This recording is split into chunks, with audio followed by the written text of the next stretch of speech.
Air ಇಂಡಿಯಾದ 7 ವಿಮಾನಗಳ ಹಾರಾಟ ರದ್ದು, ನಿರ್ವಹಣೆ ಹಾಗೂ ತಾಂತ್ರಿಕ ಕಾರಣಗಳಿಂದ ಕ್ಯಾನ್ಸಲ್, ಏರ್ ಇಂಡಿಯಾ ಸಂಸ್ಥೆ ಮಾಹಿತಿ.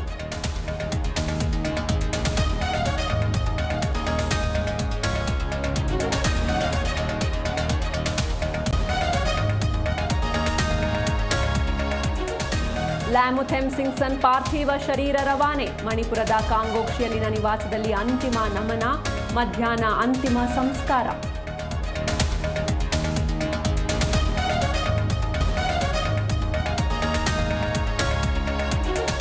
ವಸತಿ ಯೋಜನೆಗಳಲ್ಲಿ ಮುಸ್ಲಿಮರಿಗೆ ಮೀಸಲಾತಿ ವಿಚಾರ, ಮನೆ ಇಲ್ಲದವರಿಗೆ ಮನೆ ಕೊಡಬೇಕಾಗುತ್ತೆ, ಧರ್ಮ ಆಧಾರಿತ ಪ್ರಶ್ನೆ ಇಲ್ಲ ಎಂದ ಪರಂ.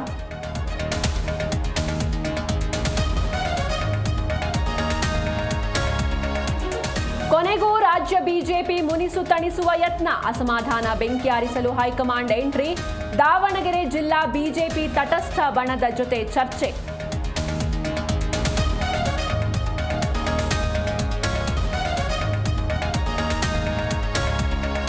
ಮರದ ಕೊಂಬೆ ಬಿದ್ದು ಅಕ್ಷಯ್ ಸಾವು ಪ್ರಕರಣ, ಹುದ್ದೆ ನೀಡದೆ ಬಿಬಿಎಂಪಿ ಡಿಸಿಎಫ್ ಸ್ವಾಮಿ ಎತ್ತಂಗಡಿ, ಸ್ವಾಮಿ ಜಾಗಕ್ಕೆ ಚಿಕ್ಕಮಗಳೂರು ಸುದರ್ಶನ್ ನೇಮಕ.